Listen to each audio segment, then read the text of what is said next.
Hello students, welcome to Vijay study way classes. तो जैसा कि क्लास 10th का हम लोग आवर इन्वायरमेंट चैप्टर पढ़ रहे हैं। ऑलरेडी उसके दो पार्ट जो है हम लोगों ने कंप्लीट कर लिए हैं। आज ये हम लोग थर्ड पार्ट पढ़ेंगे जो कि चैप्टर का लास्ट पार्ट होगा। तो इसमें हम लोगों को पढ़ना क्या है? इसमें हम लोगों को पढ़ना है इन्वायरमेंटल प्रॉब्लम्स के बारे में और समझना है कि कैसे जो हमारी एक्टिविटीज़ है, जो ह्यूमन बीइंग्स की एक्टिविटीज़ है, जो वो प्लैनेट अर्थ पे करते हैं। तो इन सब से ये हमारी एक्टिविटीज़ से जो हमारा इन्वायरमेंट है, जो हमारा पर्यावरण है, एटमॉस्फेयर है, वो कैसे प्रभावित होता है, कैसे अफ़ेक्ट होता है, ठीक है? तो ये सारी चीज़ें हम लोग एनवायरमेंटल प्रॉब्लम्स में पढ़ेंगे, डिस्कशन करेंगे। Let's start. Changes in environment affect us and our activities change the environment around us. Environmental problems caused by human, ठीक है? तो जो चेंजेस होते हैं हमारे एनवायरनमेंट में जो कि आज के टाइम पे बहुत ही सीरियस एनवायरमेंटल प्रॉब्लम्स हो गए हैं। तो ये सारी चीज़ें हुई कैसे? ये हुई ह्यूमन एक्टिविटीज़ की वजह से। ऑल्सो जब एनवायरनमेंट में प्रॉब्लम्स होती हैं, एनवायरमेंटल प्रॉब्लम्स क्रिएट होती हैं, लाइक पॉल्यूशन हो गया और भी बहुत सारी चीज़ें हो गई, लाइक ग्लोबल वार्मिंग हो गया। तो इन सारी चीज़ों से हमारी हमारी जो लाइफ है, ह्यूमन बीइंग की जो लाइफ है, वो भी अफेक्ट होती है। Depletion of the ozone layer and waste disposal, pollution due to mismanagement of waste disposal. तो आज के टाइम पे जो दो मेन एनवायरमेंटल प्रॉब्लम्स है, दो बिग एनवायरमेंटल प्रॉब्लम्स बोल सकते हैं, जो कि हमें सॉल्व करना बहुत ही ज़्यादा ज़रूरी है। अदरवाइज़ ये हमारे जो ह्यूमन लाइफ है उसको अफ़ेक्ट कर रहे हैं और आगे जाके और भी डेंजरस तरीके से अफ़ेक्ट कर सकते हैं। तो पहला जो सबसे बड़ी प्रॉब्लम है वो है depletion of the ozone layer and waste disposal, ठीक है? तो जो ओज़ोन लेयर है जिसको एक सेफ्टी गार्ड की तरह काम करता है हमारे अर्थ प्लैनेट का, ठीक है? तो उसमें क्या हो रहा है, उसमें डिप्लीशन हो रहा है, डिक्लाइनेशन हो रहा है। जो ओज़ोन लेयर की जो परत है, ओज़ोन की जो परत है वो धीरे-धीरे कम हो रही है, ठीक है?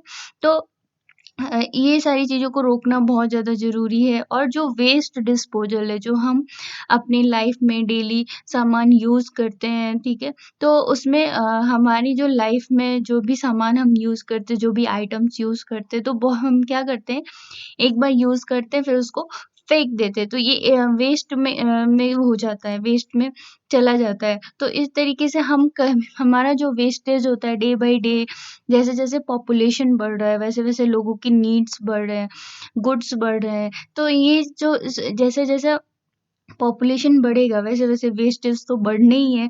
तो आज के टाइम में जो मेन प्रॉब्लम हो रखा है वो है एक तो डिप्लीशन ऑफ ओज़ोन लेयर और दूसरा है वेस्ट डिस्पोज़ल। और ये जो वेस्ट डिस्पोज़ल होते हैं, इनके मिसमैनेजमेंट की वज़ह से पॉल्यूशन कॉज़ होता है। क्या होता है कि लोग कहीं पे भी कचरा फेंक देते हैं, कहीं पे भी उसको दबा देते हैं, कोई मैनेजमेंट नहीं है। इस तरीके से क्या होता है कि जो हमारा जो एनवायरनमेंट है वो बहुत ज़्यादा पॉल्यूट हो जाता है, बहुत ही ज़्यादा प्रदूषित हो जाता है, जो कि ह्यूमन बीइंग को ही इस सारी न इसके सारे जो भी अ, इफ़ेक्ट है, हार्मफुल इफ़ेक्ट है, वो झेलने पड़ते हैं। जैसे कि बहुत सारी बीमारियाँ हो गई, डे बाय डे हमारा इम्यून सिस्टम भी कम हो रहा है, डिक्रीज़ हो रहा है, उससे भी बहुत सारी बीमारियाँ होती हैं। तो ये सब होता कैसे है? ये सब हो रहा है पॉल्यूशन की वज़ह से, एनवायरमेंटल चेंजेज़ की वज़ह से। अब ओज़ोन लेयर डिप्लीशन और वेस्ट डिस्पोज़ल को हम लोग डिटेल में समझते हैं। सबसे पहले देखते हैं depletion of ozone layer. O3 layer is largely found in the stratosphere, which is a part of our atmosphere from 12 km to 50 km above sea level. तो जो O3 लेयर, ओज़ोन लेयर को O3 लेयर भी बोला जाता है। क्यों बोला जाता है इसको आगे समझेंगे। तो O3 लेयर जो है हमारे स्ट्रेटोस्फेयर में पाया जाता है, जो कि एटमॉस्फेयर का एक पार्ट है, ठीक है? एटमॉस्फेयर का एक पार्ट है स्ट्रेटोस्फेयर और सी लेवल से ये 12 किलोमीटर से लेके 50 किलोमीटर के ऊपर रहता है, सिचुएटेड होता है, ठीक है? Ozone is a deadly poison at the ground level. वैसे तो ओज़ोन जो होता है, O3 जो होता है, वो ग्राउंड लेवल पे एक बहुत ही जहरीला पदार्थ होता है, बट ये एक लेयर के फॉर्म में हमारे आउटर मोस्ट लेयर में हमारे एटमॉस्फेयर में प्लैनेट को एक सेफ्टी गार्ड की तरह उसको कवर किए होता है। वहाँ पे ये हमारे लिए हाँ यूज़फुल होता है, बट ग्राउंड लेवल पे ओज़ोन जो होता है वो एक ज़हर की तरह काम करता है। Ozone is formed as a result of a following photochemical reaction। तो ओजोन जो O3 है वो बनता कैसे है? एक्चुअली जो हम ऑक्सीजन हमारे एटमॉस्फेयर में प्रेजेंट होता है वो मॉलिक्यूलर फॉर्म में होता है, O2 होता है। तो क्या होता है कि जब यूवी रेज हमारे अर्थ पे आती है तो उस टाइम पे यूवी रेज के प्रेजेंस में जो ऑक्सीजन मॉलिक्यूल्स आते हैं वो स्प्लिट हो जाते हैं, टूट जाते हैं। तो जैसा कि हमें पता है कि ऑक्सीजन मॉलिक्यूल जो हमारे एटमॉस्फेयर में प्रेजेंट होता है वो मॉलिक्यूलर फॉर्म में होता है। तो यहाँ पे 2 ऑक्सीजन एटम्स होते हैं। जब यूवी रेज़ पड़ती है तो ये 2 ऑक्सीजन एटम्स में टूट जाते हैं। एंड फर्दर क्या होता है कि ये जो मॉलिक्यूल्स जो टूटते हैं एटमॉस्फेयर में जो अलग-अलग एटम्स हो जाते हैं, तो ये जो मॉलिक्यूलर ऑक्सीजन है ये किसी एक ऑक्सीजन एटम से मिलके क्या बनाता है O3 बनाता है, ओज़ोन बनाता है, ओज़ोन गैस बनाता है, जो कि जैसा कि हम लोगों ने पढ़ा कि ये डेडली पॉइज़न होता है ग्राउंड लेवल पे, ठीक है? तो जब ये O3 बनाता है तो हमारे लिए ये हार्मफुल हो जाता है, हमारे लिए ये पॉइज़न हो जाता है। Ozone layer is a protective blanket around Earth which absorbs most of the harmful UV ultraviolet radiation of the sun, thus protecting the living beings of the Earth from health hazards like skin cancer, cataract in eyes, weakened immune system, destruction of plants, etc.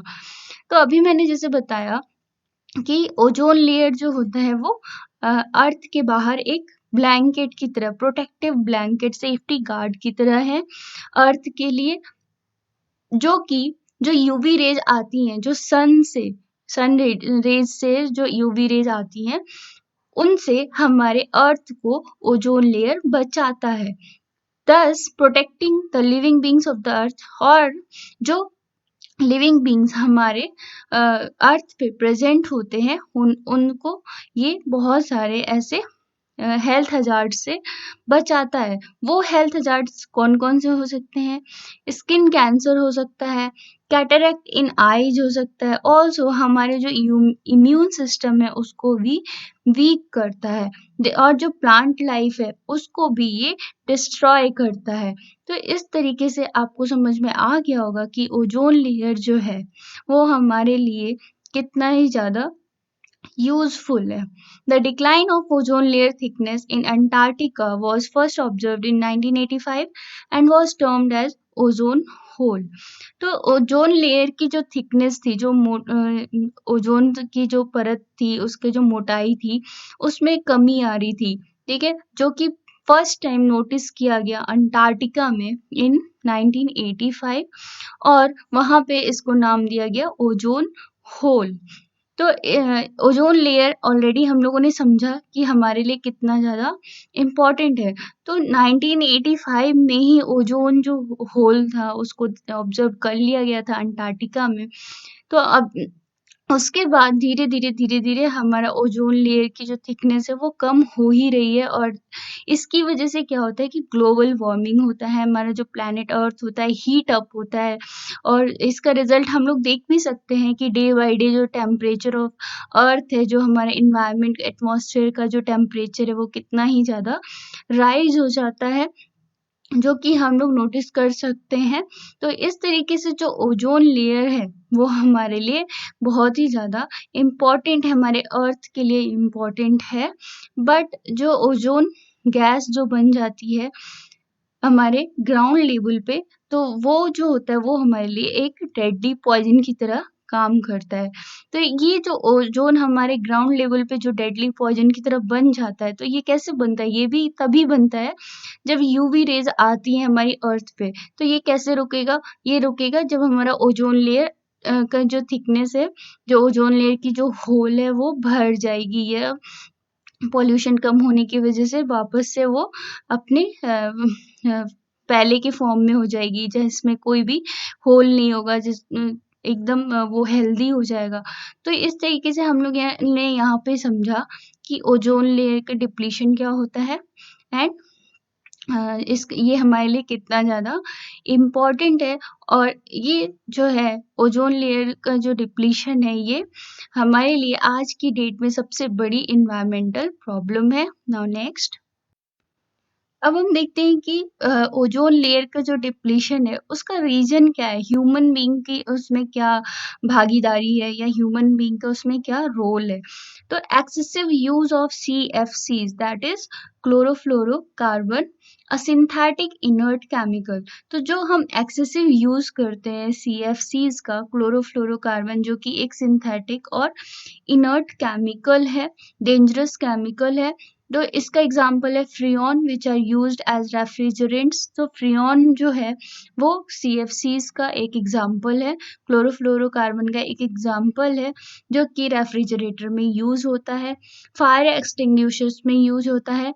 और ये दोनों ये जो gas है CFCs का जो example है freon, ये क्या करता है, ये कॉज करता है ओजोन डिप्लीशन का हमारे स्ट्रेटोस्फेयर में, जो कि एटमॉस्फेयर का अपर लेयर है।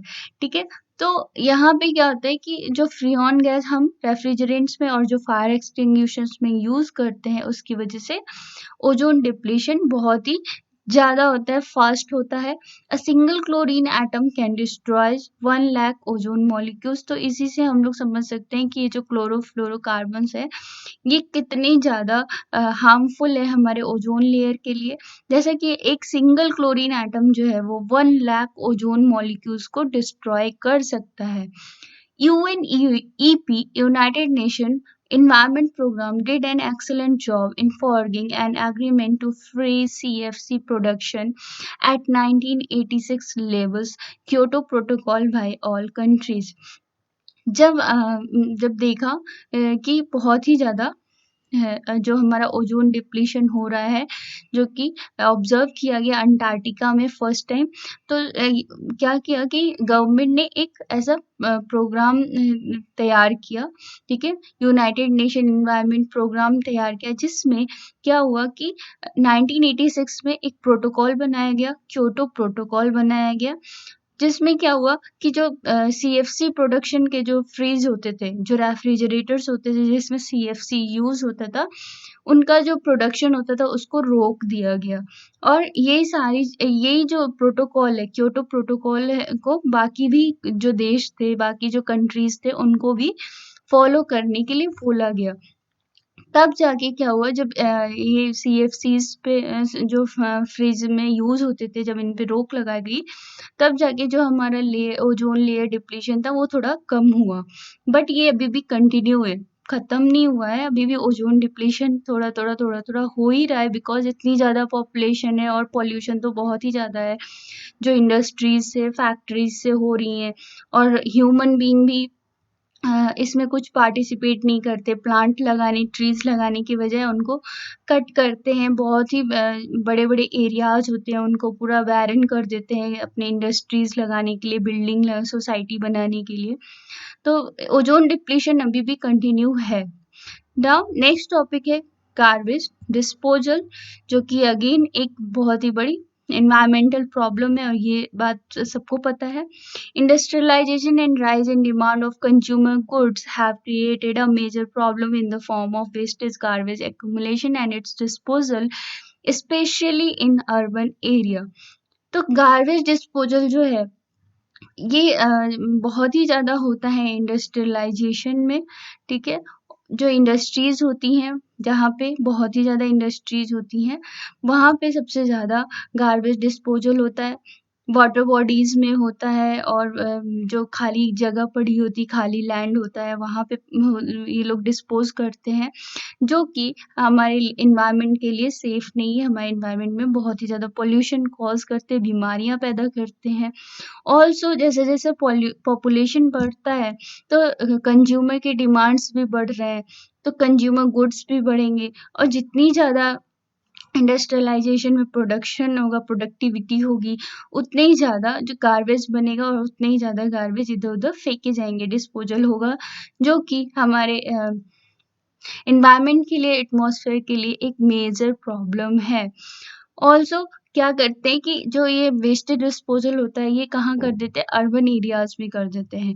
अर्बन एरियाज में करने की वजह से क्या होता है कि वहाँ पे बहुत ही ज़्यादा पॉल्यूशन होता है। एक तो अर्बन एरिया में वैसे भी बहुत ही ज़्यादा पॉल्यूशन होता है, like vehicle pollution, sound pollution, और ये गार्बेज पॉल्यूशन भी, गार्बेज डिस्पोजल भी कर देते हैं जिससे और भी ज़्यादा पॉल्यूशन बढ़ जाता है। तो गार्बेज डिस्पोजल जो है वो भी एक मेजर प्रॉब्लम है हमारे इन्वायरमेंट के लिए, हमारे एटमॉस्फेयर के लिए, जिसका मैनेजमेंट बहुत ही ज़्यादा ज़रूरी है।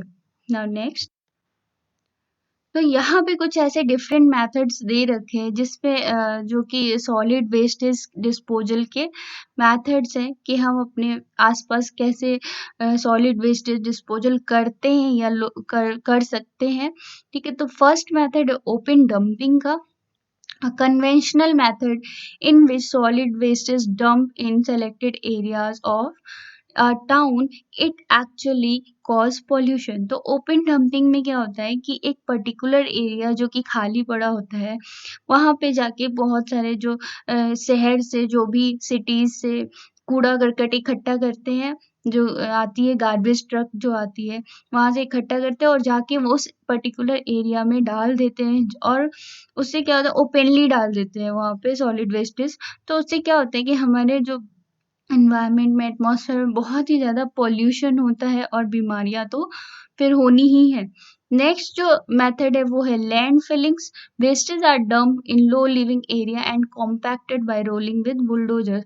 लैंड फिलिंग्स में क्या होता है कि जो वेस्टेज होते हैं, सॉलिड वेस्टेज जो होते हैं, जो ये गार्बेज ट्रक भर के ले जाते हैं शहरों से, एक जो लो लिविंग एरिया होती है वहाँ पे डाल देते हैं। क्यों डाल देते हैं कि उनको लगता है कि ये कूड़ा करकट उस लैंड में या उस जमीन में दबा के उसको हम ऊंचा कर सकते हैं। तो क्या करते हैं कि वहाँ पे वेस्टेज को डाल देते हैं एंड उसको फिर कॉम्पैक्ट कर देते हैं बाय रोलिंग विद बुलडोजर्स। उस पे बुलडोजर्स चला देते हैं और उसको कॉम्पैक्ट कर देते हैं।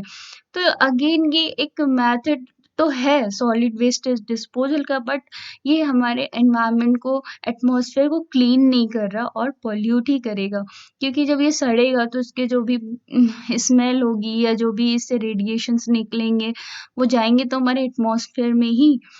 नेक्स्ट जो है वो है composting. Organic wastage are filled into a compost pit 2 m by 1 m by 1 m. It is then covered with a thin layer of soil. After about 3 months, the same garbage filled inside the pit changes into organic manure. तो composting में क्या होता है कि अभी इसको हम लोग थ्योरेटिकली पढ़ रहे हैं, अभी इसको हम डायग्राम से भी आपको समझा देंगे। तो इसमें क्या होता है कि एक कंपोस्ट पिट बनाते हैं 2 metre by 1 metre by 1 metre का, और इसमें सारे वेस्टेज को डालते हैं, ऑर्गेनिक वेस्टेज को डालते हैं, और इसको 3 मंथ्स के लिए ऐसे छोड़ देते हैं और ऊपर से एक लेयर ऑफ सॉइल से ढक देते हैं। 3 मंथ्स के बाद क्या होता है कि ये जो वेस्टेज होते हैं वो एक ऑर्गेनिक खाद में चेंज हो जाते हैं। ठीक है, तो ऑर्गेनिक वेस्टेज जो थे हमारे वो ऑर्गेनिक खाद में चेंज हो गए। तो ये तो प्रोसेस ठीक है कि हमारा जो वेस्ट है उससे हमको ऑर्गेनिक खाद मिल गया, जिससे हमारा जो कल्टीवेशन है या जो हमारी फार्मिंग है वो अच्छी हो सकती है। नेक्स्ट है recycling. The solid waste is broken down into constituent simpler materials. These materials are then used to make new items. Even non-biodegradable solid waste like plastic metal can be recycle. तो recycling का जो process है वो हमारे जो solid wastage है उनको recycle करके न्यू आइटम्स बनाने का प्रोसेस है। इसमें क्या होता है कि जो सॉलिड वेस्टेज होते हैं उनको तोड़ा जाता है और उनको सिंपल मटेरियल में कन्वर्ट किया जाता है। आफ्टर दैट वो सिंपल मटेरियल से न्यू आइटम्स बनाए जाते हैं जो कि हमारे लिए यूज़फुल होते हैं, हम उनको यूज़ कर सकते हैं। और रिसाइक्लिंग प्रोसेस में बायोडिग्रेडेबल सॉलिड वेस्टेज के साथ-साथ नॉन बायोडिग्रेडेबल सॉलिड वेस्टेज जैसे कि हमारा हो गया प्लास्टिक, मेटल, ये भी रिसाइकिल हो जाते हैं। तो अगेन रिसाइक्लिंग जो प्रोसेस है वो भी काफ़ी हद तक हमें एनवायरमेंटल प्रॉब्लम्स या पॉल्यूशन को कम करने में हेल्प कर सकते हैं। Reuse, a very simple conventional technique of using an item again and again. For example, paper can be reused for making envelopes etc. Reuse में क्या होता है कि एक ये तो बहुत ही सिंपल टेक्निक है, सिंपल एंड कन्वेंशनल टेक्निक है, जिसमें हम क्या करते हैं कि जो हम आइटम्स यूज कर चुके होते हैं ऑलरेडी, उसको हम फिर से अपने यूज में ला सकते हैं। ठीक है। और इसका एग्जाम्पल है पेपर। पेपर को हम, जो पेपर हमारे घर में मिसयूज पड़े होते हैं, जिनका कोई यूज नहीं होता, उनको हम एनवलप्स बनाने में यूज कर सकते हैं। ऑल्सो ये जो पेपर होता है ये इको फ्रेंडली होता है। ठीक है। ये कोई पॉल्यूशन भी कॉज नहीं करता है। अगर इसको हम कहीं डालते हैं मिट्टी में या कहीं पे भी गाड़ते हैं तो ये पॉल्यूशन कॉज नहीं करता। तो पेपर जो होता है इको फ्रेंडली होता है। तो पेपर का हम लोग ऐसे रीयूज कर सकते हैं इसको वेस्ट करने के बजाय।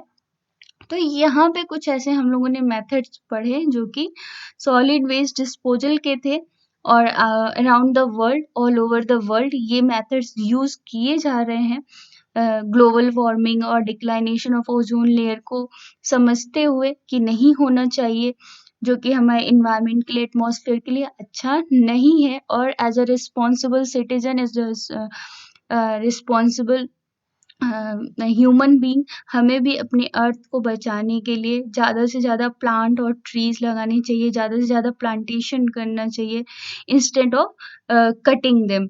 तो ये सारे मेथड्स जो हैं, जो हम सॉलिड वेस्टेज के, ये हमें काफ़ी हद तक पॉल्यूशन रोकने में मदद कर सकते हैं। इनको हम डायग्राम से देखते हैं। ये है ओपन डंपिंग। यहाँ पे एक खाली जगह में सब पूरे शहर का कूड़ा करकट गार्बेज ट्रक में भर के लाके डाल देते हैं। तो जाहिर सी बात है पॉल्यूशन तो होगा ही। और लैंड फिलिंग का मेथड ऐसे होता है कि कूड़ा करकट एक लो लिविंग एरिया में डाल दिया और उसको फिर उस पे से बुलडोजर चला के उसको बराबर कर देते हैं। और इसकी वजह से क्या होता है कि जो जमीन होती है, जो नीची होती है, वो थोड़ी सी ऊपर हो जाती है। नेक्स्ट, कंपोस्टिंग में एक पिट में क्या करते हैं, कंपोस्ट पिट में क्या करते हैं कि ऑर्गेनिक वेस्टेज को डालते हैं, फिर मिट्टी डालते हैं। 3 महीने के बाद ये हमको एक ऑर्गेनिक खाद मिल जाता है, जो कि हमारे लिए यूजफुल होता है। रिसाइकलिंग में कुछ ऐसे जो सब्सटेंस होते हैं, मटेरियल्स होते हैं, उनको हम रिसाइकिल कर सकते हैं। कुछ ऐसे होते हैं जिनको हम रिसाइकिल नहीं कर सकते हैं। तो ये जो रिसाइकिल नहीं होते हैं, ये क्या करते हैं, ये पॉल्यूशन कॉज करते हैं।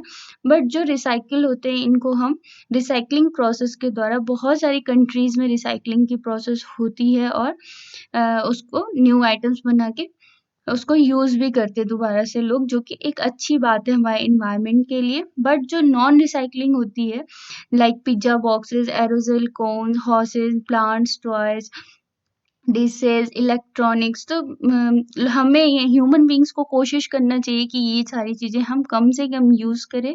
बट प्लांट्स तो लगाने चाहिए, इन्वायरमेंट, हेल्दी इन्वायरमेंट के लिए प्लांट तो लगाना ही चाहिए, प्लांटेशन तो हमको ज़रूर करना चाहिए। तो ये इतने थे हमारे methods of solid waste disposal, जो कि हमने समझा। यहाँ पे हमारा अवर इन्वायरमेंट का चैप्टर ओवर होता है। नेक्स्ट जो भी चैप्टर मैं पढ़ाऊँगी या डिस्कशन करूँगी, उसको आपके नोटिफिकेशंस या अपडेट्स मिल जाएँगे। If you are new, subscribe my channel. Also, do like, share, comment. Also ये मेरे चैनल को, मेरे वीडियोस को आप ज़्यादा से ज़्यादा शेयर करो, बिकॉज इस जो पेंडेमिक सिचुएशन है, जिसमें जो बच्चे को मतलब पढ़ाई नहीं हो पा रही है, उनको नोट्स नहीं मिल पा रहे, कंटेंट नहीं पता है कि क्या पढ़ना है, तो वो ईजिली अपने घर पे बैठ के ये जो पढ़ाई है वो कर पाएंगे। ठीक है। और विद नोट्स कर पाएंगे, विद कंटेंट कर पाएंगे। तो हो सके तो ज़्यादा से ज़्यादा आप मेरी वीडियोस को शेयर करो, लाइक भले मत करो। So keep watching and thank you very much.